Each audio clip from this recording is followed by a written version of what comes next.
things. The biggest obstacle in a practice, and I'm going to say the biggest killer of a practice, is incongruency. So whatever our vision is for serving our community, whatever that might be, it has to be congruent. Our systems have to be congruent to support that vision. That's really, really important, because it's incongruency that just it's the biggest obstacle in practice growth and maintenance, if you will. Thank you for signing up and registering for this very special webinar with Colin Elkin entitled Business Principles for Growth-Minded Chiropractors. He practices with his wife since graduating in 1993, and they've run a very successful practice from then until 2022. He's got 4 boys, one who's a chiropractor who he's been visiting recently in Florida, and it's been really great to share this evening with you. Thanks so much for your commitment, and can't wait to hear what you have to say. Well, thank you so much. I appreciate that. Thanks, Janet. This is truly an honor, everybody. Thanks for having me tonight. I'm very grateful for this opportunity. You know what, tonight, and I thought I'd title the talk Business Principles for Growth-Minded Chiropractors. I've had the privilege of being involved with a lot of different chiropractic companies over the years, and actually coaching chiropractors since 2005. Kim and I were really successful in practice, and we learned a lot of different strategies to help get great results for our patients, for our practice members, to build a fantastic team, and to really grow a practice that was bigger than we ever dreamed of growing, and very profitable, and really transformed a lot of lives. And that was really the whole basis behind it. So I'm really grateful to have the opportunity to share that with other chiropractors, especially now I work with young chiropractors, especially those graduating from schools where they don't really get any type of business acumen, or they don't really get a sound philosophy taught in school. So they can get out into practice and, with some help, start to put these business principles in place to actually grow a practice, serve their community, make a good living, and be really fulfilled at what they're delivering. So we're going to share some of that tonight. So Kim and I started practice in 1993, and we both graduated from CMCC. And when we graduated, we really didn't know what we didn't know. And I think many people will resonate with that. You get out of school and you don't really know what you know now after being in practice for, many years for many of us. We learn along the way. So we just knew that we had a very strong family dynamic. She was from a really great, very close, loving, caring family, and one of the most close families I've ever met. They're best friends with each other. And myself, we had a very great family dynamic. I was from a family of my mom and dad and my sister. And, Kim had 5 brothers and sisters. But what we decided is that when we got into practice, we wanted to care for people the way that we would care for our family members. With so much love and so much caring, I wouldn't want to do anything to somebody that I wouldn't do to my own family members. So that was where it all started. And we just really just started sharing what we started learning about the principle of chiropractic with people. And as we grew, we just found that we needed to start implementing some systems to accommodate the people that were coming in. Because, and I'm sure everybody will resonate, as you grow, if you don't have proper systems in place to accommodate the growth, a couple things happen. First of all, it gets chaotic. And then you get to a point where you end up regressing because your systems and your office can't handle the growth. And that's what I see very often, especially with young chiropractors. So with every obstacle, we just implemented a new system. And that's really what it came down to. But so we got together and we started going to some seminars, and we really decided we really had this vision. We had this vision for our community. We had this vision that we wanted to see people get introduced to the chiropractic philosophy. We wanted to introduce people to the chiropractic paradigm. So, it was all about really serving, saving lives, and getting people out of this medical model.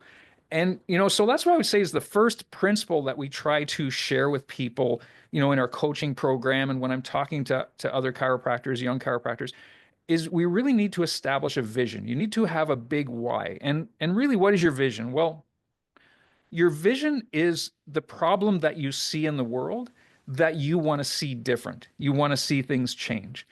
And your mission is the application of the systems that you put into place to solve that problem. So we always talked about our vision and our mission. And I would say that no matter what business that you have, you could own a pizza store, you could own a sporting goods store, you could sell clothing, you could sell shoes. You still have to have a vision for that business. So in chiropractic, that is really important because if your vision is just to earn a living, if it's just to make money, that gets old pretty fast. And it's really something that's going to cause a lot of problems if that's the only vision of whatever business you have, but especially in chiropractic. So there has to be a vision. So we just decided that we wanted to just share this vision with everybody. And I have this big vision, and it's going to sound maybe a little strange for some of you, but I'm going to explain to you why. Is we got to the point where I really took a deep look inside at what my big why was for chiropractic and why I wanted to share it. And we came up with the statement that subluxation and medication are the two biggest killers on the face of the earth. And for some of you, you're going to say, wow, that sounds pretty radical. That sounds pretty extreme. Well, it is. It absolutely is.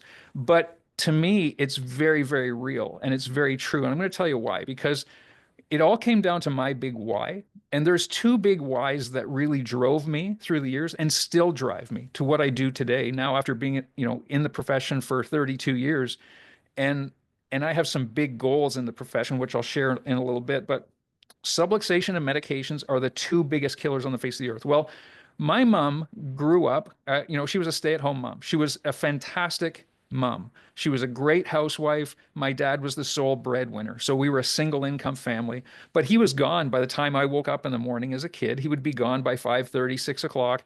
He'd be gone to the office and he wouldn't get home till around dinner time, 6 o'clock at night. So he would work 12-hour days. He was a hardworking guy. He was the general manager of an electric motor part company. And my mom took care of my sister and I. She was a lunch mom and she made meals and she did all the housework. She was a fantastic mom. So I didn't know any different. But my mom had a lot of health problems. She was not a healthy person. She smoked for most of my childhood. She finally did quit. And then when she quit, she turned to alcohol. Her nutrition was not very good at all. She didn't really have a knowledge of what good food was. She made fantastic meals, but looking back, all of our meals consisted of a lot of not good food, and we had dessert at every meal. So my mom was very much engaged in the medical philosophy. So for every ache and pain and symptom and fever and sniffle, she was off to the medical doctor with my sister and I. That's how we grew up. We went to the doctor for everything. And I remember our medicine cabinet was by definition, very appropriate because it was a medicine cabinet. It was full of medicine. And I remember my mom taking prescriptions, and she had an abundance of prescriptions. In fact, there were times that her prescription count was well over double digits. She was taking well over 10 to 12 to 14 different prescriptions of different medications, many of which were for the side effects of some of the medications that she was previously taking. So that was her life. And as I got into chiropractic, when Kim and I opened up our practice and we started sharing the principle of chiropractic and really understanding where true health comes from, and trying to explain that to her, she didn't want to hear it from me. She didn't want to hear it from Kim. She was so indebted and so much of a follower of what her medical doctor was telling her. And unfortunately, that medical doctor was really a drug pusher with a license. That's all he was. And every time she went in, she would come out with a new prescription. And I remember opening up that medicine cabinet, and it was just bottles and bottles and bottles of pills. Well, it came a time, to make a long story short, that I woke up one morning. This was in the early 2000s, and I looked at my wife. It was a Saturday morning, and I said, "Something's wrong." And I don't know why this happened, but I think this is innate. Innate speaks to you when you really are in tune with it. And and I said to Kim, I said, "Something's wrong." I said, "Something. My mom's not right." And she said, "Well, why don't you call?" We had bought the house right next to us for my parents to retire in, so they lived right next door. She goes, "Why don't you just call your dad and find out?" So I called my dad. It's quarter after 7 on a Saturday morning. And I said, "Something's wrong, Dad." I said, "Is mom okay?" And he said, "Yeah." And my dad was always up early. He was like, when he went to work, he was always up 5:30 a.m. and he would make her breakfast. He said, "Yeah, I'm down here making coffee, making breakfast. She's fine. She's up in the room." And so I thought, okay, fine. Hung up the phone. Within 5 minutes, he called back and he was screaming on the phone, "Something's wrong. My mom was having a massive heart attack." So I ran over in my underwear. Here it is in early March.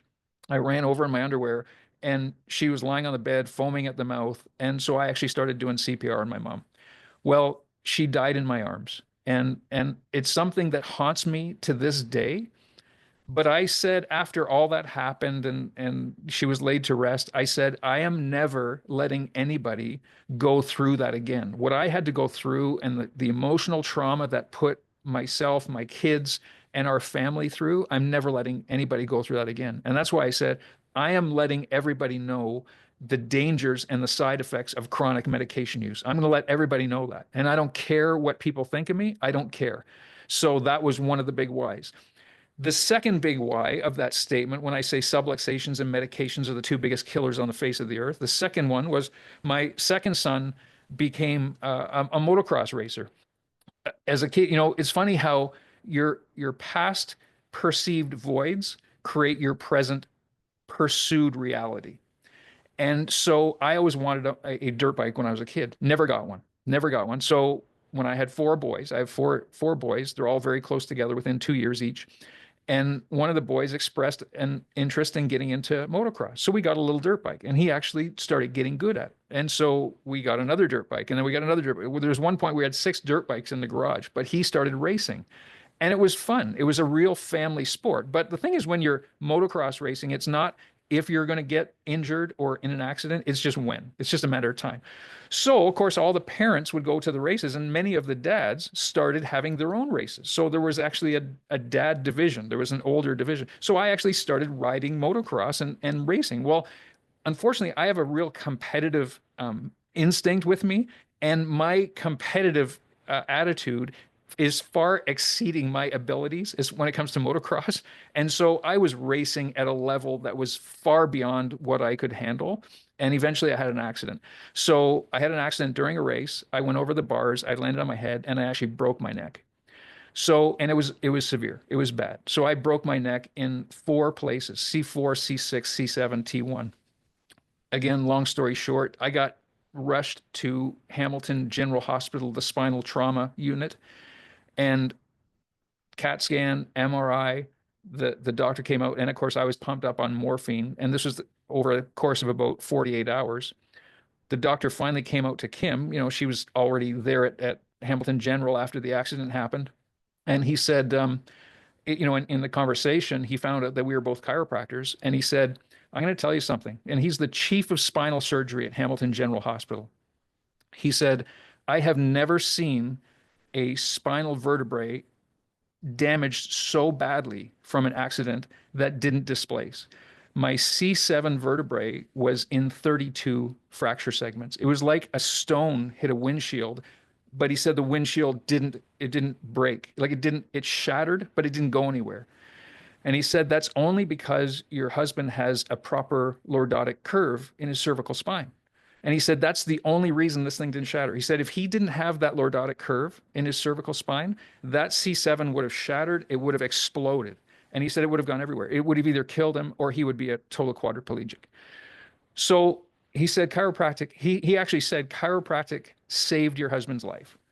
And he said he doesn't need surgery. So all he needs is we need to brace this. Everything's in place. We need to brace it and let it heal. He actually said, these are his exact words, God can heal this faster and better than I can. So that's what we did. So I had a brace on my neck for 3 months. I actually was so antsy after 2 months, I actually started going back into the office to see new patients. And that was quite an experience going in to see a new patient with a hard collar on my neck and explaining that chiropractic didn't do this to me. So it was quite a unique experience. But again, I said I was so grateful for that situation because I would not be here today if it wasn't for chiropractic. Chiropractic saved my life. So that's where I came up with this statement. And I say it, and I said to Kim, I said to everybody, all of our team members, I'm going to tell everybody that subluxation and medication are the two biggest killers on the face of the planet. And I don't care what people think. And as a result of that, by sharing this vision and putting the systems in place to support this vision, our practice grew like crazy. And we grew a practice to around 1,200 visits a week. And honestly, it wasn't about the numbers. It wasn't about the money. which were all just absolutely abundant. It was about really serving that mission and making sure that everybody knew that statement. I didn't care if people signed on to our care, but I knew when they came into our office, they were going to be exposed to that message, that philosophy, that paradigm. So that was our mission, was to get that message to as many people as possible. So based on that, what I'd like to do is I'd like to just talk about just some different systems that we used in our office that I hope that some of you may resonate with, and you can take tonight and put them right into play tomorrow if you choose to. Just even subtle little things that will help to get your message to more people, that will help to inspire your team, and that will help to create the systems so that you can manage more people more efficiently. Because ultimately, what do chiropractors want? Typically, we want three things, and I hope that everybody on the line here will resonate with this, is that we want to see more people. We want to be able to serve more people and see more people's lives transformed through chiropractic care, number one. Number two, we'd all like to make more money, absolutely. And we'd like to have more freedom, so more free time. So the systems that we put into place are all based on us getting to that place. So there's really four pillars that really create a successful business. And these, again, these pillars apply to any single business, but they really apply to chiropractic care. So, four pillars. So, number one is lead generation. So, we need to make sure that we have a steady flow of leads. We have to have ways to get our message to as many people as possible. You can be the best chiropractor in your town, you can be the best chiropractor in your province, in the country. But if nobody knows about you, or nobody knows what you do or how you can transform their life, then it doesn't matter. It doesn't matter how good you are. So we need to have ways of making sure that we can get our message to as many people as possible. Number two is lead conversion. We have to have systems of nurturing, education, qualifying those people, and then converting them into a plan that we can deliver the care to them in an efficient and timely way. And the third thing is fulfillment. So, fulfillment is the way that we deliver our craft. So, it could be your technique, it could be the systems you use to deliver, it could be your education processes. Whatever it is you use to deliver your technique to people, that's the fulfillment part. And number four is retention. So, those four things we really need to put into place. And retention being what I feel is probably the most important, because it's much easier to care for people in your tribe that want to stay with you rather than being on a hamster wheel of continually wanting new patients that come for a short time and then leave. So these are the things we're going to talk about tonight. And I want to provide just a few little nuances and some ideas for each of those four pillars. So if we look at the big picture of things, the biggest obstacle in a practice, and I'm going to say the biggest killer of a practice, is incongruency. So whatever our vision is for serving our community, whatever that might be, it has to be congruent. Our systems have to be congruent to support that vision. That's really, really important, because it's incongruency that just it's the biggest obstacle in practice growth and maintenance, if you will. So for the first question is do you really own what you deliver? And I have this conversation with all of our coaching clients and our marketing clients, is that, you know, do you truly practice what you preach, what you share with people? So I'm going to ask you, all of you on the line, to ask yourself that question tonight, is that if you are practicing chiropractic and subluxation correction is important to you, or adjusting people is important to you on a regular basis, not just for the removal of symptoms, but for the maintenance of good health, the removal of interference from the nervous system to allow the body to flourish, is that something that you're getting done for yourself? Number one. Is the care plan that you suggest to people that come into your office, is that similar to what you would suggest for your own family? In other words, is your spouse or your partner under chiropractic care on the same level that you would suggest to a patient? Are your children getting regular chiropractic care? If you x-ray the majority of your patients, have you got up-to-date regular x-rays of your spouse or of your children? These are all important things, but it's a sign of congruency. So analyzing what you do and asking yourself, are my procedures congruent, is really important. That's an important part of practice growth, and it's really an important business principle. Think of this. If let's say you joined a gym and you wanted to go get really fit, And there's one personal trainer at the gym that you belong to, but that personal trainer is 80 pounds overweight, and he's the one or she's the one that's going to give you the plan of management for your weight loss and getting fit. There's an incongruency there. I mean, I think everybody can understand that. If you decide you want to be a hockey coach, but you can't skate, and you're teaching the kids hockey skills, there's an incongruency there. So it's the same thing in chiropractic, is that we have to be very cognizant of being congruent with what we're delivering, that we're owning it for ourselves. It's here's another one, is the travel guide. If you have a tour guide or a travel agent that hasn't been to places but is booking, trips for you, that's again perhaps an incongruency. If they can't talk firsthand about what you're going to experience, that might be an incongruency. So this applies to your personal life, it applies to your team, it applies to yourself. So really start identifying incongruencies, because here's the thing, when there's incongruencies in your practice, and I see this very often in our profession, unfortunately, is that it leads to burnout, it leads to depression, it causes staff turnover. If you're finding that you have a hard time keeping staff for a long term, it's probably because there's incongruencies. Your vision and what you do is not aligned properly, and it really causes a low retention. So it's going to be really tough for you to maintain a highly based retention type of practice if you have incongruencies in your life. So that's really something to start to analyze. So when we talk about lead generation, like I said, you could be the best chiropractor, but if nobody knows about you, it really doesn't matter. So if you remember years ago, for those who've been in practice for, 25 years or more, I remember when we first got into practice in the early 90s, it was who could have the biggest yellow page ad? We all, who's going to take out the biggest yellow? And then I'd get the yellow pages and I look through it and go, oh, there's another chiropractor in Brantford that took a full page ad. And at that time it was $1,200 a month or whatever it was. It was crazy expensive for that. But and they would add color to it and all these different things, or you'd take out ads in newspapers, or maybe you'd write a column in the newspaper, you're doing a radio ad.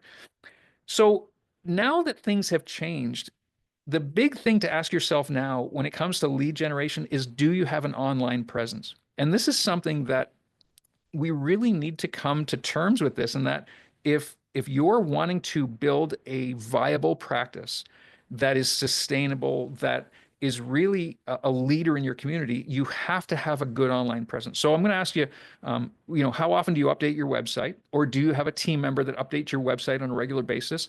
Do you have services that maybe you don't provide anymore? Or do you have team members on your website that used to be with you who are no longer with you anymore? Do you have a good social media presence? Is there somebody that's keeping up with your social media presence to give yourself that online image?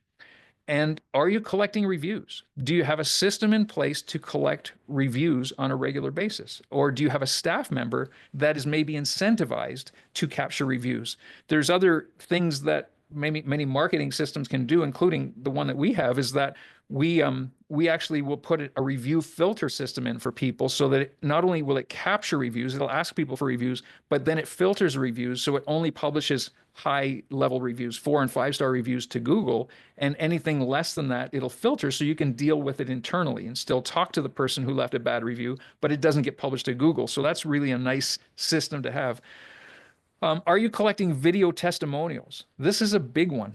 And this is something that I learned, many years ago. In fact, when phones started being available to start to collect videos, we actually had an old iPhone set up in the corner of one of our adjusting rooms, and we would have it there 24/7. It was on a tripod, and it was set up all the time, plugged into a charger. And anytime somebody had a great adjustment, anytime somebody came in and said they had a wonderful experience, or nothing else worked, or they were able to get off medication for some reason, whatever that was, anything positive, we'd say, hey, can we do a quick video review? And people were loving it. And so we collected literally thousands of video reviews where we just shuffle them into the room, and it was either a staff member or myself or somebody on our team would maybe ask them a couple of questions. We'd turn the camera on, and we just collected all these video testimonials.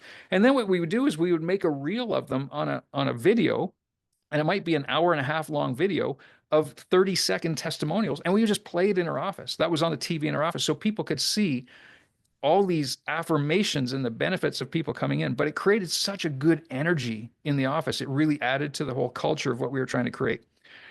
So there's really, when it comes to lead generation, and this is something that every chiropractor needs. I mean, we all need to generate leads on a regular basis. One thing that I've been very fortunate to be able to be involved in is practice transitions.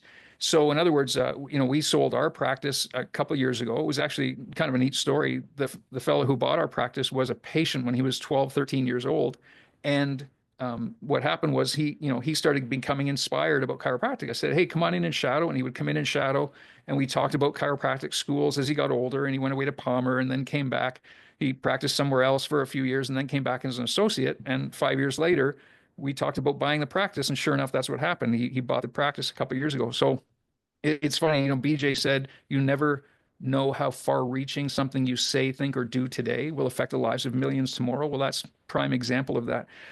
So what we did is we said, okay, well, there's four aspects of lead generation here and four influxes. Is that we wanted to do some. The number one thing was have a referral system, have a referral program. So obviously the first one is inside organic lead generation. So inside organic, so referral. So you could have some incentives. You could have an affiliate program to give a reward for people who referred people in. You could do it like a patient appreciation day in your office, and maybe even have like some live entertainment come in. Somebody's playing guitar or singing. Or you could do an inside talk. And we used to do this on a monthly basis. We would have some sort of event every single month, just again to create energy and give people the opportunity to bring friends or family members in to be introduced to our office, to warm them up to the idea. And it was all based around sharing the principle with people. So that was the inside organic leads. Then there was the inside paid events. So this was another way to generate leads. And that would be, and one of the things that really drove our office is we did patient dinners. So every 8 weeks, we did what we call a community appreciation dinner. And we invited our community. And which was basically the mentality was just to go out and share the message of chiropractic and show the community how grateful we were for their support over the years for helping us build this wonderful, beautiful practice and being able to serve so many people. So we would always do an advanced talk at this dinner, and we had it set up. It was almost like an Italian wedding. We used to call it the Italian wedding dinner because we would typically have between 200 and 400 people at the dinner. Some of our biggest dinners were high 300 people. And we set it up at the Best Western Hotel. We got their big ballroom. We had 4 lines of buffet to get people through, and it would cost us about maybe $20 a plate. So we'd spend a few grand, but we'd have so many people there. And, there were dinners where we'd have 80, 90 guests. And by the end of the night, the majority of those guests would sign up to come into our office to have their spine and nervous system checked, which was a wonderful way to serve our community. And again, that was not the purpose of the dinner. The purpose of the dinner was to show gratitude. But when you start showing gratitude and energy and excitement for what you do and for chiropractic, it just comes right back to you. So that was one of the things that really drove our office.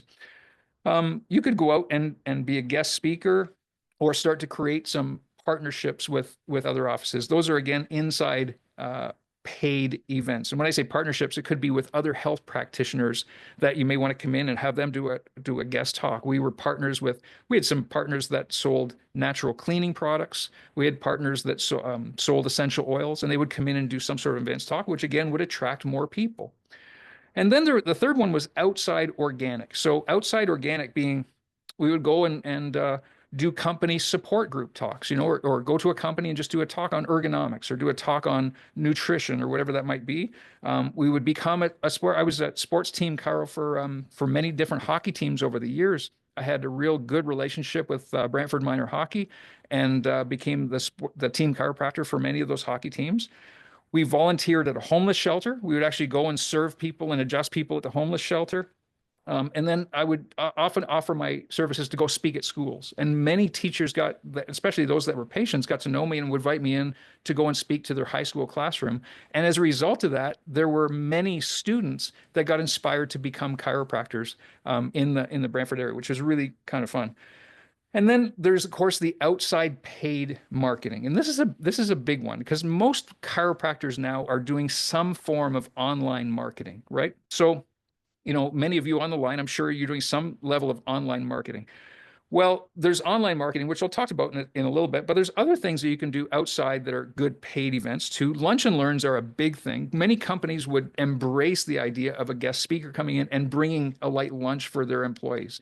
And I would look at companies that had, over 30 to 50 to 100 people. And there were a few companies that we actually did multiple stops at because they had so many people. And we would go in and we would just talk about just general health. It might be a nutrition or a weight loss talk, but we would always interweave the principle of chiropractic into that talk. And again, it was not to go get new patients. It was to go and serve the community. And as a result of that, people just ended up wanting to come and see us.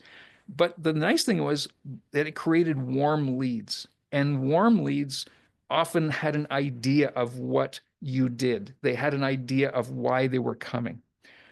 Online marketing, on the other hand, and this is really neat because here's the background with this is that since I sold the practice, Kim and I thought, well, we've put our 30 years in, we're going to retire. And I got so bored after selling the practice, and I'm still coaching chiropractors, consulting and whatnot, but I feel like I have big goals for, for the profession. And I'll get into that in a little bit. But so at the same time, I helped my son purchase a practice in Fort Myers, Florida, which is where I am right now, actually, for my granddaughter's first birthday, which was yesterday. So we're in Fort Myers, and he bought the practice here. This is almost 3 years ago now. We sold our practice, but over the years, I've been involved in probably about 12 to 14 different practice transitions, purchases and sales. I've been involved in many, many different associate and independent contractor arrangements and setting those up and providing consulting and different contracts and whatnot for those. And the cool thing is that um, I've learned so much in doing this. So now this online space that we're in, one thing led to another. And I got into this because we were helping Austin with his practice, and we started just doing the marketing because he was paying a marketing company a lot of money. So we started doing it on our own, and it exploded. Like he did incredibly well with new patient flow into his office. And then a couple of his friends said, "Hey, can you do it for us?" And a couple of my friends said, "Can you do it for us?"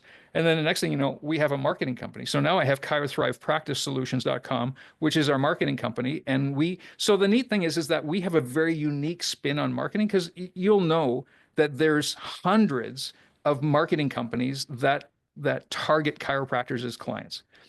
But because we're chiropractors, we understand that the need to nurture leads, to warm them up. A referral comes in with some sort of knowledge about what you do, especially if they're referred from one of your best patients. They know what to expect. They probably have a pretty good idea of what it's going to cost them out of their pocket. They have an idea of your systems that you use in your office because they've got a referral that's probably told them and answered most of their questions. A cold lead that comes from marketing doesn't have that. So here's the interesting thing, because many people ask me questions about this. Do I do Facebook? Do I do Google? What happens? So Google ads, if you're doing Google ads to attract leads, Google ads are focused on what we call solution aware targeting. So Google ads will attract people that are looking specifically for you. So in other words, if somebody goes to Google and types in chiropractor near me, if you have a Google ad and your pay per click rate is higher than the other doc in your town that's advertising on Google, your ad will probably show up on a number one ranking, or your map ranking will show up near the top. If you ever try, you should, and this is something I encourage all chiropractors to do, is go to Google and type in chiropractor near me and look where you show up on the map or on the rankings. It's really, really revealing. So this is what patients are looking for. So those are patients that are actually looking for you. So they're motivated. They want to do something. Now, here's the other thing is that, and just so you know, that's probably about 3% of the population. Whereas Facebook or Instagram marketing is over 50% of the population. They're problem aware people. So keep in mind, if you're doing Facebook marketing, they're not looking for you. They're not looking for chiropractors. They get interested or intrigued by an ad that they see as they're scrolling on Facebook or Instagram. They see your ad and it triggers an interest. Maybe they're having a symptom. Maybe they're having some sort of health concern that triggers their interest. And then you give them some sort of a low cost or an opportunity to come into your office to have that symptom looked at. So they're really not highly motivated to come in and start care, but their interest is triggered. And this is where it gets really interesting because this is where it gets into lead conversion, where if you're not putting systems in place to start to nurture and educate those leads, then that's where, and I hear this all the time, that chiropractors get really frustrated because their marketing's not working. They attract a lot of leads, they get a lot of no-shows. They get really frustrated because leads come in and we call them tire kickers. They want a quick fix, they don't want to pay anything, and they want to leave.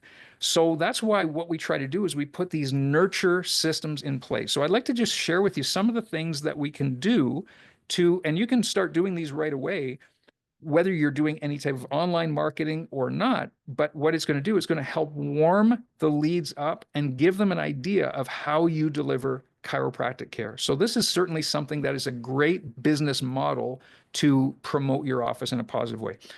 So lead nurture is the first step in lead conversion. So again, warm leads come from talks, screenings, referrals, but online leads need nurturing. So what you can do, so many offices that we do marketing for, in fact, all the offices we do marketing for, we've created an online video, and what we call it a video doctor's report. And what it is, it's a short 3 to 4 minute video of the doctor themselves, him or her, talking about who they are, what they stand for, how they deliver chiropractic, and talking about root cause of the problem. So, and it's specifically scripted to depict exactly what that doctor does in their office. So it's not a it's a very unique situation. So it's unique to that client, unique to that office. So if you decided to do a short little video of yourself about, hey, this is who I am, this is what we do here in our office, this is how we deliver chiropractic care, and that gets sent to the person before they make an appointment or before they come into the office, again, it pre-qualifies them. It gives them a little bit of education. So now they have a little better idea. So you've warmed them up a little bit. They have a little better idea of what they're getting into.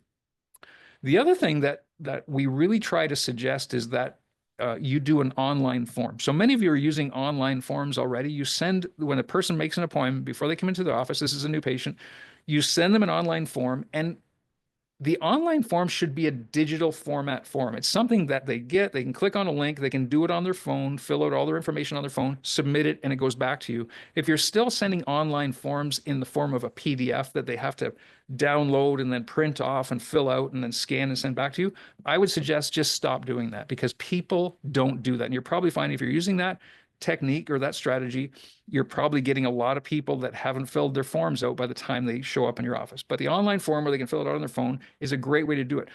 But even a step beyond that is to have either a staff member or the doctor, when the form is received, actually call them and talk to them about some of their concerns. And the big question is, and this is one thing that we really worked on in our office, the big question was, what is driving them to come into the office? So in other words, people typically don't come in because they have pain, right? Let's be honest here. They come in because the pain is stopping them from doing something in their life. The pain is a symptom of an underlying problem, but the pain is stopping them from achieving something. The pain is a limitation of their life. And that's what we want to try to find out. And that's why we say that is their hot button. That is their big why. So we have to find out the big why. So what we would do is do a pre-call and try to find out what the big why was for that person. And one of the questions our team would ask on a regular basis is that if that symptom wasn't there, what would your life look like? What could you do if that symptom wasn't there that you can't do now? And we would write that down. So by having that information by the time the person came into the office or before the person came into the office was really powerful in creating rapport and creating the trust, because people would feel understood. And people who feel understood are more likely to have more trust and thus sign on for care. So that was one of the really, really good strategies that worked. And then the other thing that we're working with our clients is that having the proper scripting, building that rapport and relationship before they come into the office, and actually getting people to commit by prepaying. So if you're getting no-shows, if you're doing online marketing, you're getting no-shows, that is a great way to help them to get commitment. Now, it can't just be, hey, prepay for your care and show up. There has to be an element of trust. So there has to be proper scripting put in place to build that trust. Because keep in mind, and I think everybody knows, there's so many online scams now. I mean, we get them every day. You get text messages, emails, people asking you for money, whatever the case is. So we really need to be strategic and create that trust with people. And there has to be that human connection. Okay. So when it comes again to lead conversion, when we go back to our vision and mission, our systems have to be congruent with vision and mission. So for example, we did corrective care in our office. So if you're doing any type of element of corrective care, we used, some techniques that got spinal alignment changes, and we were able to show the patient how their spine was changing shape. If there's an incongruency in our systems, again, that creates a problem, and that's going to be an obstacle in our office.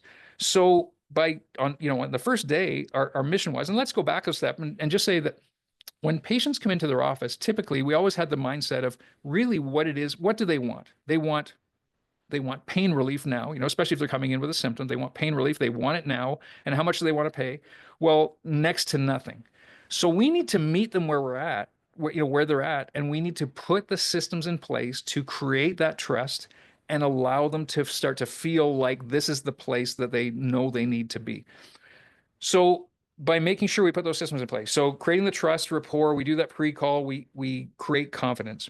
One of the things that we did in our office is that every single new patient, we had this mindset that they were the most important person of the day. And we trained on it with the team. And in our team huddles, we would always go over that every new patient that was scheduled for that day, why are they here? Where do they come from? What is their big why? What is their hot button? And so we would have a good familiarity of what they really wanted and why, who referred them. Do they have family? Do they have children? So we would want to know as much about them before they came into the office. And our staff would welcome them like they were the most important person that came in that day. In fact, God bless our staff. They were absolutely wonderful people, but they really did buy into the big vision of our practice. And out of the 4 staff members we had, 3 of them were there for 16 and still are actually now that the practice is sold, close to 20 years. And one of them was there for now 27 years. So they really did they made it their life's purpose of being in our office, which was just absolutely magnificent. But they would often get up from behind the desk and they would go out and they would literally greet every new patient with a hug. Well, how overwhelming was that for so many people coming into an office? We wanted to be the antithesis of a medical office. And if you recall, going in, and especially I remember this as a kid, going into the medical office, and it was stark quiet. Everybody would be looking down with their heads in a magazine or newspaper. Nobody would say anything. You'd go up to the glass and the receptionist behind the glass would slide the glass open and go, health card. It was just such a cold, not warm environment. We wanted to be the opposite of that. So, and it really did create a great culture in our office. So we tried to put our systems in place to be supportive of that vision, of that mission. So one of the things we wanted to do on day one was obviously create trust. We wanted to give them an introduction to subluxation. And we wanted to create some concern for subluxation. Now, why is that? Now, whether you decide to use the term subluxation or not, I'm going to ask you to have an open mind with that, because I know some people just don't think that way. And that's okay, depending on what school you graduated from or your philosophy or your belief system. But here's the thing, and this is why I say this, and this is something that I believe for our profession to flourish, we need to be unique. We need to embrace the idea that we are unique and we are different. So many health professions are treaters of pain. Medical doctors treat pain. In fact, medical doctors do it very efficiently and very inexpensively. When you think about painkillers, narcotics, medications, if you just want pain relief and you don't care about the ramifications of getting pain relief, painkillers are the best way to do that. So that's the most efficient way and fastest way to get pain relief. Physiotherapists treat pain, massage therapists treat pain, naturopaths treat pain. So you see all of the other healthcare professions treat pain. If we just lump ourselves into that same category, we just get washed and diluted into that whole big healthcare pool. So people don't see us as unique if we position ourselves as treaters of pain. Well, the cool thing about subluxation is that nobody else correct subluxation. Nobody else has the ability and the philosophy and the science to correct subluxation. And if we can help people to understand that subluxation creates that interference on the nervous system and limits the body's ability to function and heal the way that it was created to function and heal, if we can help people to understand that, all of a sudden we become unique and we become necessary. Not everybody's going to resonate with that, but many people are. And I can't tell you how many times over the years, because we were so adamant that everybody was introduced to that, I can't tell you how many times over the years that somebody came up to us and said, why didn't somebody tell us this before? Why didn't I learn this, in the past? Or they'd come up and they'd say, my husband needs to know this. My friend needs to know this. It was just something that it exponentially grew over time as people started to learn this. You could see the light bulbs go on in their eyes when they started to understand the chiropractic principle. So that was something that we absolutely put into our education process. And we would introduce that on day one. So we had a script on day one that we would ask permission to share with them the principles of healing. And we would talk about the misalignment of the spine that we call subluxation and how it affected the nerves. And nerves not only went to their symptoms or to their muscles that are in pain or in spasm, but there's also nerves that go to their organs. And if those nerves are being affected, it means that those organs are not working at 100%. So people understood that. They got that. So the exam that we did, and here's something too, and this is why I talk about this, because it's really important, again, to create congruency. So if you're sharing with people root cause correction, you're correcting subluxation, but we're still doing an exam that is very symptom based. So if you're doing a lot of orthopedic testing or you're measuring pain, that's a subjective response. So one of the things we teach our clients is that we want to try to get away from doing those tests and reinforcing in the patient's mind that we are treaters of pain. So we try to remove as many orthopedic or pain-based tests from the examination as possible and put in testing that is objective so that we can measure it and measure responses. So we would maybe do a posture test or a posture picture. There's some apps now where you can do a posture picture and it lines up a person on a grid and you can actually measure changes over time. We would do a nerve scan, whatever, nerve scan tool you're using, whether it's autonomic nervous system function, whether you're measuring HRV, whether you're doing EMG, but we're measuring the effect on the nervous system. And again, that's something that's very measurable. So as the person gets under care, we can remeasure them and show them changes, show them how their nervous system adapts as we start caring for them. We would take x-rays of people. And obviously it's important for those of you who do take x-rays, that's important to see, first of all, is it safe for that person to be adjusted? I think every chiropractic patient should have an x-ray before they get adjusted. If we're going to start moving bones around in their spine, especially if we're doing any type of, when I say aggressive adjusting, where we're doing audible release adjusting, I think it's really important for us to know the areas that we're adjusting. So, but that's one step. But the second step is that to use those x-rays for analysis of alignment, again, takes it a step further, because then you can say, well, and I mean, obviously in my case, that's a big why for me. My cervical curve was fantastic. It was in the mid 40s, which is, according to Deed Harrison's work, that's where the nervous system has the least amount of interference through the cervical spine. So I had mid 40s cervical curve, and during my accident, that's what saved my life. So we translated that into our exam and we made sure that everybody understood that's what we were trying to aim for. So the course of care was consistent and congruent with that message. So these are things that you want to start to ask yourself, are you doing or are you using systems in your office that are congruent with the message that you're trying to deliver? We always said that patients, if they come in with symptoms, they're going to have a preconceived idea of how long it's going to take for them to get out of symptoms or how long they're willing to be patient to get out of symptoms. So, and if the paradigm isn't changed, if they're not educated to what we do as chiropractors, what happens is they're not going to get out of pain and they quit, or they're going to get out of pain and they quit because they have this preconceived notion of that's what I'm after. I'm after pain relief. If I get it, I'm going to quit because there's no point in me staying. If I don't get it, I've put in my time, I've tried it, it didn't work, and they quit. And then in their mind, chiropractic didn't work for them because they had a different expectation. So we have to manage those expectations. And the one thing that I would say to everybody is that if you really want to do something really simple to help build your practice and help to increase your acceptance of whatever plan of management you're suggesting or delivering for people, if you want to increase your conversions, a day one phone call. So to do an exam and then have some objective findings, do your examination, and then call that person that night and let them know that you have looked at their exam findings, you do have concerns, they do have nervous system interference, they do have subluxation, they do have an underlying problem that's causing their symptoms, but give them hope. And absolutely, this is something I can help you with and take care of you. It's going to take some time. I'm going to tell you, I never missed a day one phone call. I never did. And that's one thing that I say to people is that I can look anybody in the eye and say, I never missed a day one phone call. Even if I left a voicemail, but just the element of creating that trust with people that they would be so wowed that the doctor would call them, it really did help people create a bond that was very trustworthy in the office. So I would say if you're not doing a day one phone call, and I specifically say phone call, not text message, not email, a phone call where you pick up the phone and you actually talk to the person voice to voice. That's really, really effective and very important.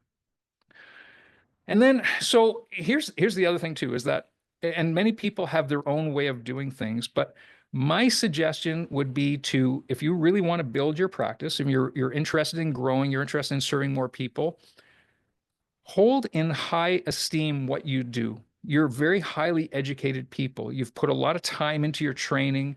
Many of you have gone to extra seminars. You've learned different techniques.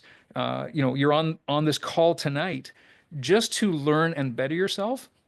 My suggestion would be is try to get past the idea of providing any type of treatment, if you will, adjustment on day one, because day one is an time for discovery. It's a time for the examination. It's a time for creating rapport, creating trust with that person. I feel personally, and this is my opinion, and some of you may disagree, but to build your practice and create a relationship with that person, to provide treatment, any type of treatment, and I don't even like using the word treatment because I don't feel like we treat anything as chiropractors, but to provide any type of treatment on day one, you demean what you do. And think about this. You go to any type of health practitioner that is held in any type of high esteem. It could be a surgeon, it could be an oncologist, it could be a dentist even. You don't get treatment on day one. It's not like you go into an orthopedic surgeon and you have an MRI on your knee and you need an arthroscopic surgery because you have a torn meniscus. It's not like they say, "Oh, you got a torn meniscus. Come on over here into this other room. We're going to go ahead and do your surgery today too." That doesn't happen. So I would say for everybody on the line, think about that before you judge if that's something that you want to do is grow. I would say to grow a practice, to have systems in place, that is one thing that is a practice killer, is adjusting or providing treatment on day one. So then we bring them back for day two. We do our day one phone call. We bring them back for day two. Some people will do their day two report of findings in a one-on-one format and then provide their first adjustment or present their care plan or plan of management and sign the people up for that level of care or those level of adjustments, and then provide some sort of an adjustment afterwards.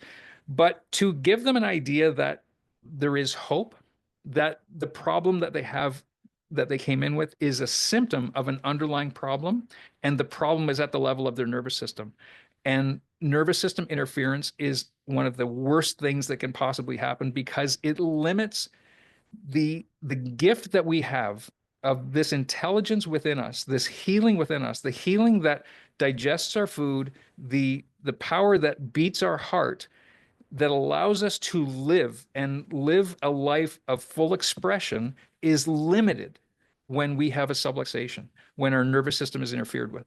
And if they can understand that, your practice changes. Not just your practice changes, but their paradigm in life changes. They start thinking differently when they get that principle. So the big question that we asked on day two, when we showed them the objective findings, is if this problem was left uncorrected, would it get better or worse? And my encouragement to everybody would be is start asking questions. Many of us get into this place where we just want to keep talking. We keep talking to people. We keep teaching. We want them to know what we know. We want them to know all about what we do and the problem that they have, when we can take a step back and start asking the right questions and provide some guidance, that's when you give people the opportunity to think and to make a decision in their own mind. And when they are allowed to make a decision in their own mind, your conversions go way up because then it becomes their choice, not you talking them into it. You're just providing an open door for them to step through.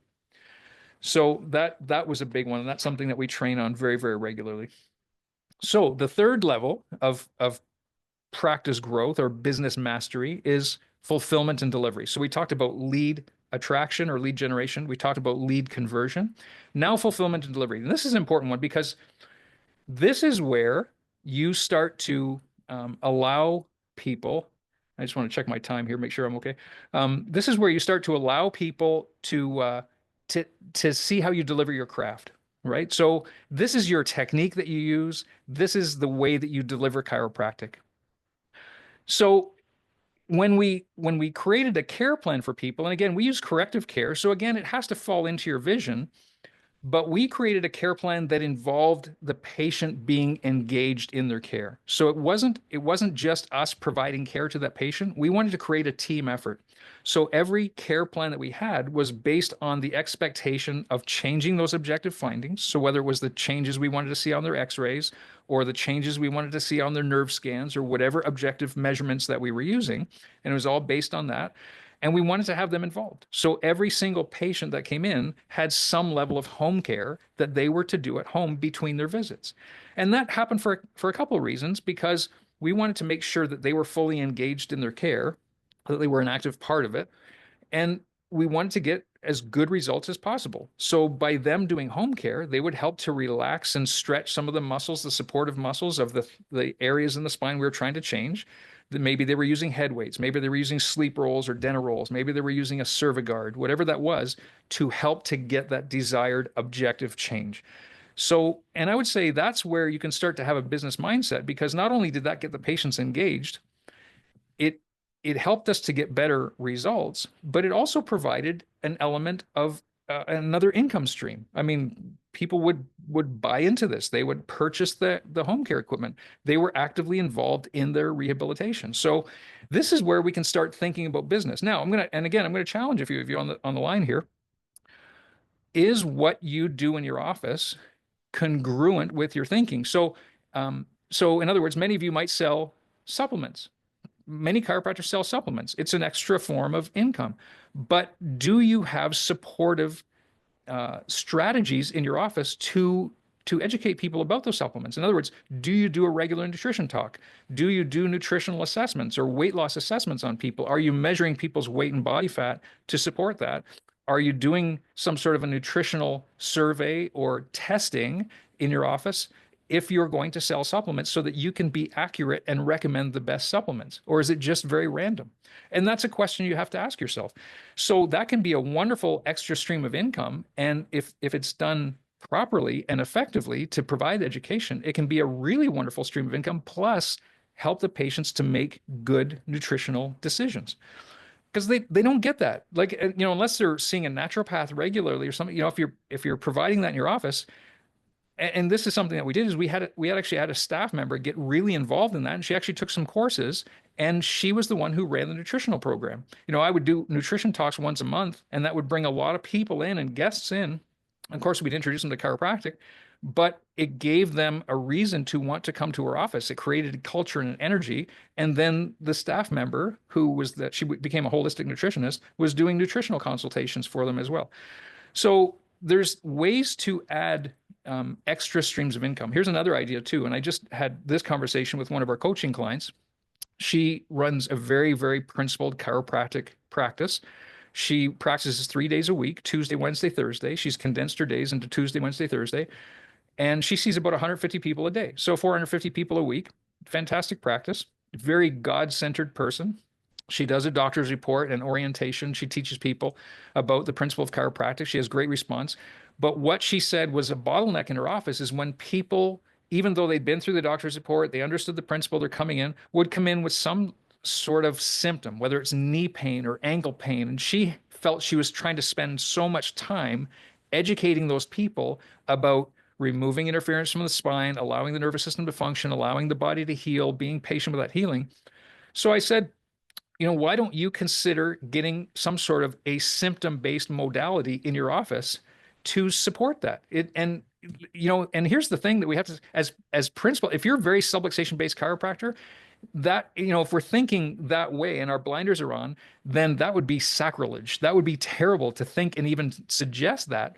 But here's what happened is that she said, okay, we talked about how it would be implemented. We talked about care plan. So now she actually, when somebody says this, she said, okay, go talk, and it's been well trained. Go talk to Susie, her front desk staff member. Susie would have a care plan set out for her soft wave. It was a soft wave machine, and it would be a number of visits at a certain element of income, and a staff member would apply it.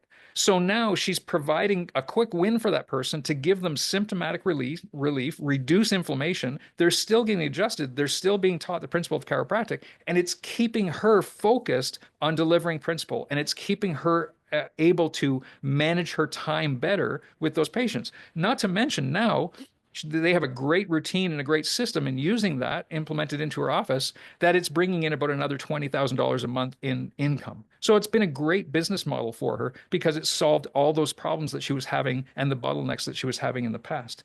So these are things that we have to start thinking outside the box, because I find that sometimes we get so caught in our thinking and our belief system of what we were taught as chiropractors, whether we learned it in school or whether we've learned it in seminars or whether we've just built our own philosophy based on the principles of chiropractic. And what happens is we don't even entertain the ideas of doing something outside of that belief system that is going to support us better, to help us to manage our practice better, to inspire our team at a higher level, and to serve people at a higher level as well. So that's why I would say is just be open-minded to other ideas. So analyze the different streams of income that come into your office. And here's a big question: is that think of all the things that you do in your office that are not doctor dependent. So what do we do as licensed chiropractors? We have the opportunity and ability to adjust people. I mean, that's in our license. Nobody else can do that but a licensed chiropractor. So, but if we're doing things outside of that, that perhaps a staff member could do, or we could hire a kinesiologist to do, or we could hire somebody else to do, then that could allow us to focus more attention on being a chiropractor and serving people chiropractically. And we had this saying, and I share this with a lot of people, is that you can't build $1 million practice by doing $10 tasks. So start to look at the things that you do on a daily basis. And that might be even doing a consultation, your new patient consultation, even doing a re-examination on people. It might be doing a lot of perhaps soft tissue therapy that somebody else could do, and then you come into the room and adjust them. It might be teaching some sort of a home care or exercise class or a nutrition class that somebody else could do. And if you can focus your time and attention on the things that you do best, that serve you well, that pay you the best, then all of a sudden you've freed up your time and you start to create a system in your office where you can still serve people at the highest level and be well compensated for that as well. So, how are we doing for time here, Janet? I just want to make sure I give people an opportunity to ask questions. Yeah, we're at 44, 8:45, 8:45. Okay, So I think what I'll do is I over prepared everybody. I have tons more notes, but I think what I'll do is I'll put a stop there. And I think if we open up the line here for questions now, that might again open the door for something very specific and very unique. I don't see anything in the chats right now. So if anybody has any questions or wants to ask, clarify anything more that Colin has presented, or as I said, just put it in the chat. So while if anybody has anything, please go ahead and just put a little Q in the chat. But while we're waiting here, I'll just I'll share this with you because this was going to be my next thought. For those of you who own a practice, if oh, Heather says, can you discuss retention? Absolutely. So this is a great, actually, so this is exactly where I'm going into here. So if you don't keep stats in your practice, I'm going to suggest to you, here's a few easy things that you can do to keep stats. Okay. So Uh, we used to, so I had a staff member and she was fantastic. She really understood the vision of chiropractic. She really understood the mission and the vision. She understood the principle of chiropractic. So I said to her, I said, what we really need is we need a patient success manager. And that person is going to be a patient advocate. So in other words, right from the lead to the convert, like to the new patient appointment, to the conversion, to the reexamination, to the re-sign of that person, we want to make sure that that person has it feels fully engaged in everything that we do. And she said, I got it. She says, I don't worry about it. I'm all over this. And she was so good at it. And she actually kept a list. So this is something that I would encourage you to do is that, and she did it just on a clipboard. She would have every month, one page for every month, and she would write down all of the leads, not just new patients, all of the leads. So whether they were a referral lead, whether they were from an online ad, wherever they came, whether they were from a talk, she had all the leads. And then she would have call them for, did they make an appointment? Did they show up for day one? Did they make it to day two? We did a day one, day two, day three. Did they make it to day three? Did they convert? Did they make it to first re-exam? So ideally, so let's say you have 30 new patients in a month. If you have a system where you're doing, let's say you care for people 3 times a week and your first re-exam is 1 month later. And we always suggest have your first re-examination 1 month or 12 visits maximum, whichever comes first. So ideally, if you have 30 new patients in March, in April, you should have 30 first re-exams. Ideally, that's what would happen. So she would literally keep track of every single person. So every time we did a huddle, and we did huddles before every single shift, and we would look at the day sheet and we would go over every single person that was coming in that day, picture them. Are they on track? Are they off track? Have their kids been checked? Are they, do they have any financial concerns, whatever that is? And we would discuss any problems, any special appointments, day ones, day twos. But she could tell every single person, like if somebody came to my mind, hey, what happened to John Smith? She would go, oh, John Smith missed his appointment the other day. He was recalled. He didn't respond yet. He's in for another recall today. She knew exactly where everybody was all the time. She was so good at it. So I would say to you, if you're not keeping those stats, that's really, really important. And then we calculate. So to answer the question about retention, so we calculated something called LTV. LTV is lifetime value of a patient. Now, here's a really easy way to calculate LTV is you take your stats for each month, and you can do this each month. So the number of new patients and the total collections for the month. So you divide the new patients into the collections. So let's just say hypothetically you collect $40,000 in a month, and hypothetically you have 40 new patients on a monthly basis. So your LTV for that month, would be $1,000. So every new patient would have the relative value, because it's a relative number, it's not an absolute number, of $1,000. So let's just say the next month your collections were $40,000, but your LTV or your new patients were only 20. So you only had 20 new patients, but you still collected $40,000. So the next month your LTV would be $2,000 if you did the math. So we always like to say that we wanted our LTV to be high. And the sign of a healthy practice, if your LTV is 2,500 or above, that's a very healthy retention practice. If your LTV is 1,000 or below, that's the sign of a practice that is not very healthy. And we actually use this stat in practice assessments. When I do valuations of practices, that's a really important assessment to evaluate a practice for purchase or for sale. What is the LTV? So does that practice have systems in place to increase the LTV? Well, how do you increase LTV? Well, if patients end up staying longer, then you increase the LTV, right? If they're going to stay for 3, 4, 6 months, 2 years, 5 years, 10 years, 20 years, whatever, their lifetime value becomes a lot more. And again, if you wanted to increase your fees, they're going to pay more per visit. Obviously, that's increasing your LTV. So there's lots of different ways to increase the LTV. But so how do you increase retention? So to get to, I think it was Heather that asked this question. So to get to Heather's question, retention, and that was my last point here, is that retention really comes from creating a culture in your office. So we basically said that, our mentality was that every single patient that came in as a new patient, they were going to be a lifetime patient because we knew the benefit of lifetime chiropractic care. So we wanted to plant that seed at the beginning.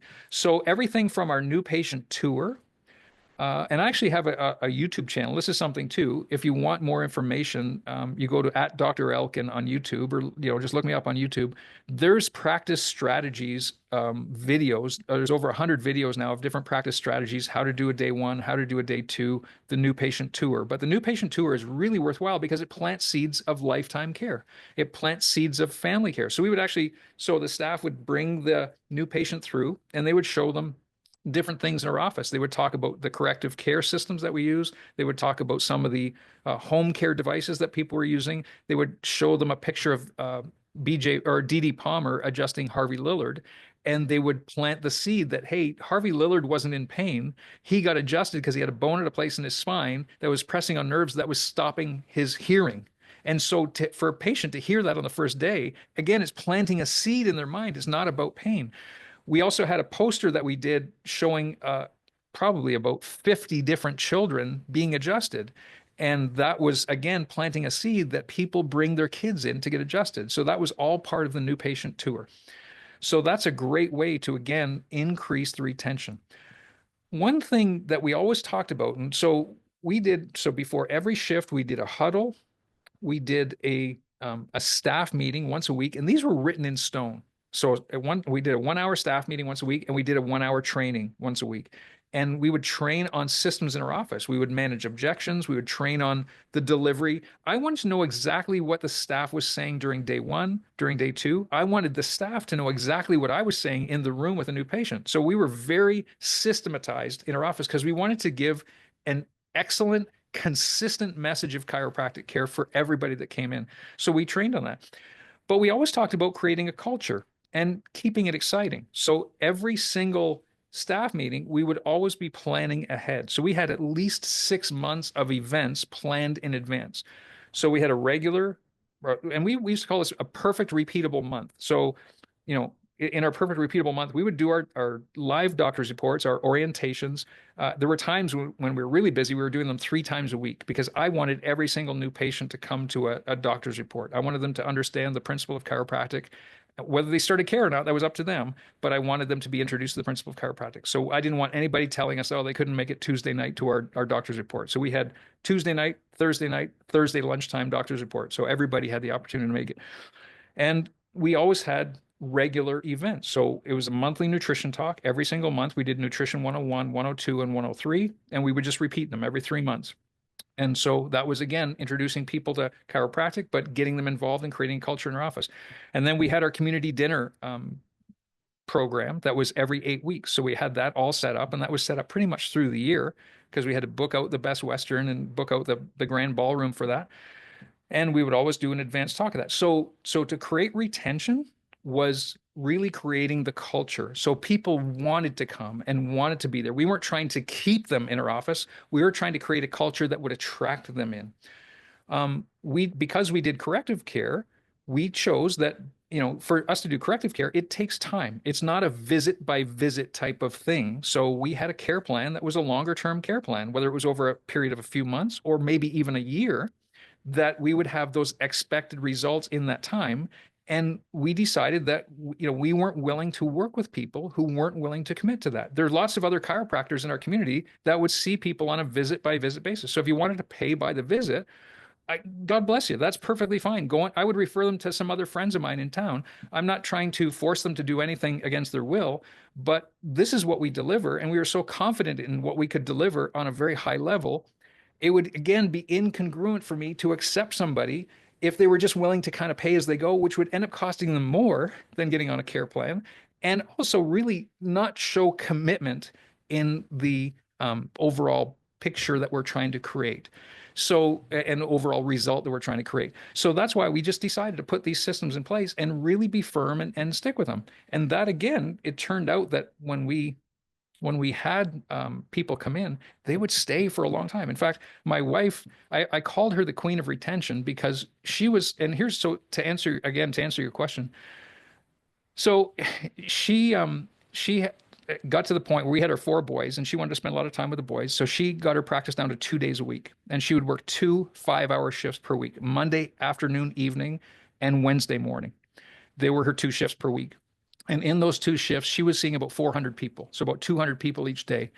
And she would get upset because she wasn't getting new patients. And she would come to a staff meeting and we'd talk about all the new patients that were coming in and who had started and who was still waiting to come to doctor's report and who decided not to start care. And we talk about that.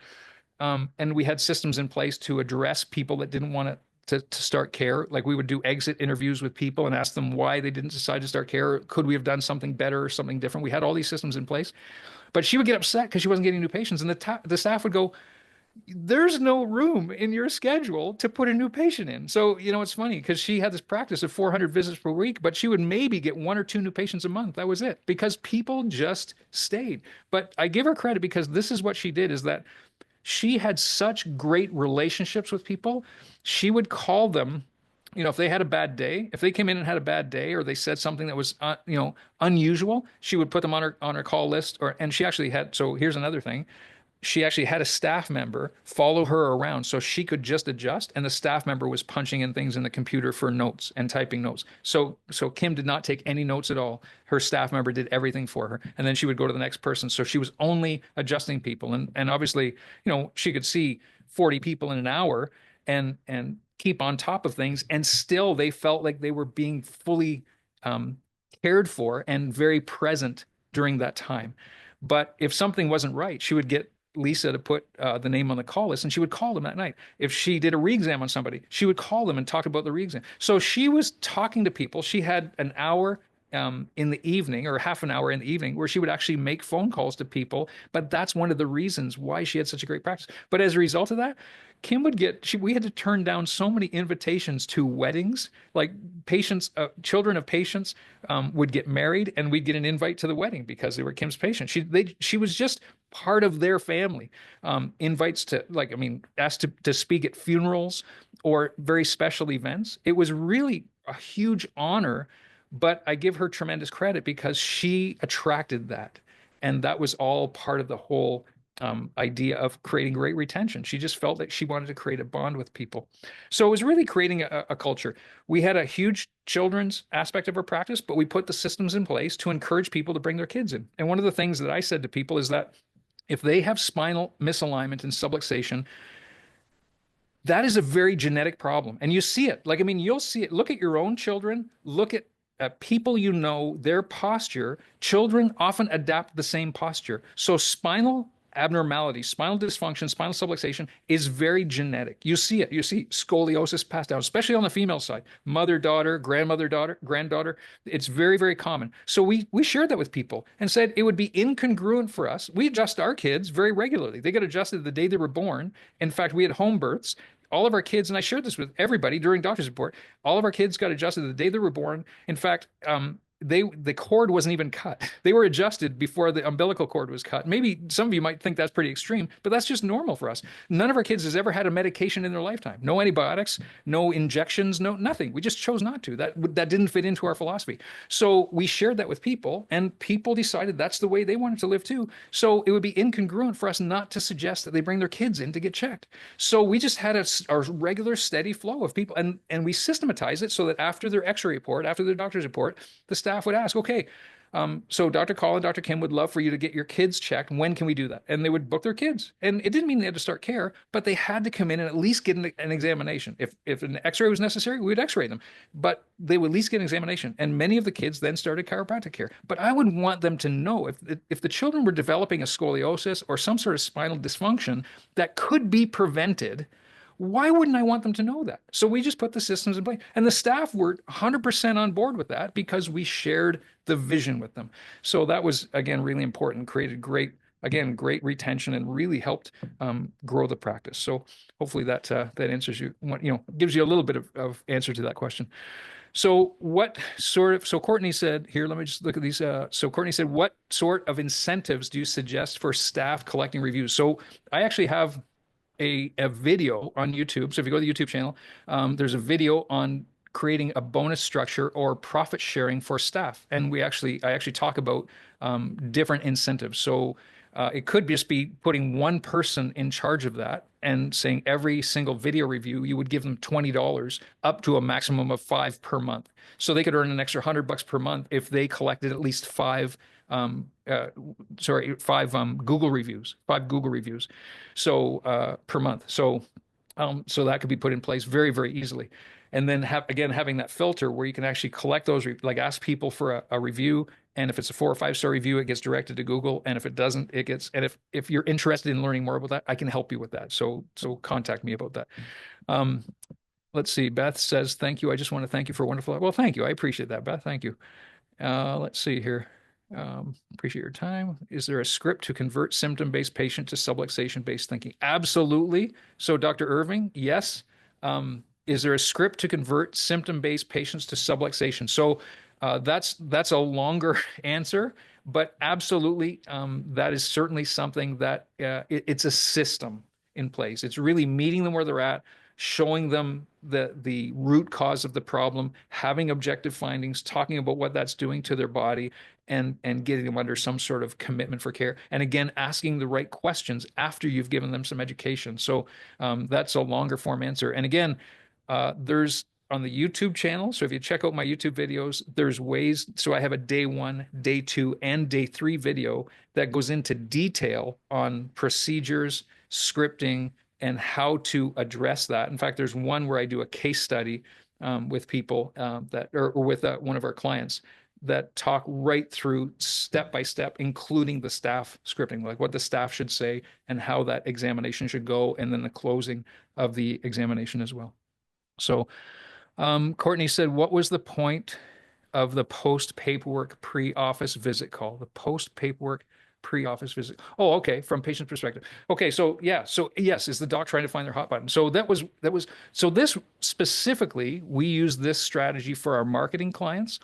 So again, here's the big thing, and I hear this all the time, is that marketing clients, if they've been with another ad agency that runs ads, they get a lot of, I hate to use the word, tire kicking leads. They want the leads, they just want a quick fix. They don't want to pay anything. They just want that low visit cost, of their care, of their first visit, and then they want to leave. So creating that nurture. So by sending them their paperwork beforehand, again, it's a step that they have to commit to. You have strategic questions on that paperwork. So it's not just all about their symptoms, strategic questions on how it's affecting their life. And then the pre-call, it creates trust. So you start to build that bond and you start to find out the why behind why they want to get their symptoms corrected or why they want to get their pain gone. So again, you're creating more trust. So you're basically warming them up in that process. And it's really a good strategy. And then for our clients that do put that in place, then the handoff to the staff member or to the team, or maybe the team does that all together. Then they actually work through the process of actually getting the prepay and the commitment. So it completely avoids no-shows. So if those of you who are doing online marketing and you're finding you're getting a lot of no-shows, those procedures work incredibly well to meet people where they're at, gain some trust, warm them up, nurture them, and then get them to commit to actually show up in your office because they've built some trust and they've actually prepaid for that first visit, which is huge. Excellent. Oh, thank you very much, Dr. Marianne. Thank you. And Dr. Dinos, let's see here. Thank you for the passion and practical information. Every chiro is implemented. Well, thank you. Excellent on purpose. Thank you, Dr. Dinos. Appreciate that. Well, hey everybody. I think we're at time here. Yeah, we're after 9 o'clock, but I'm so grateful. I get so excited about this. I could carry on and talk all night, but for anybody that wants to get in touch with me, I'm happy to get on the phone and just talk with you. And if you want to just talk about practice, as far as some ideas for growth, ideas for marketing, or if you're at the state where you're interested in perhaps attracting an independent contractor or associate, or even setting your practice up for sale, those are things I can help you with. And those are things that we do in our company, ChiroThrive Practice Solutions. So I'm happy to talk to you. Dr. Colin at ChiroThrivePracticeSolutions.com. That's my email. You can certainly email me. And again, don't feel obligated for anything. You can get on the phone, just ask some questions. Let's just have a chat about what your goals are and what you'd like to do. And if I can provide some insight for you, I'd be delighted to do that and very honored to do that. Oh, that's great, Colin. Thanks so much for sharing your life experiences, your practice experience, and getting us all a little bit more inquisitive and excited again with chiropractic and what we do in our practices. So thanks so much. Really appreciate the time you spent with us. And if anybody has any more questions, that's Colin has generously given us a way to get in touch. So thanks so much. Well, thank you, everybody. It's been an absolute honor. I wish you all the best and good success in practice. Remember to serve your people. They need you.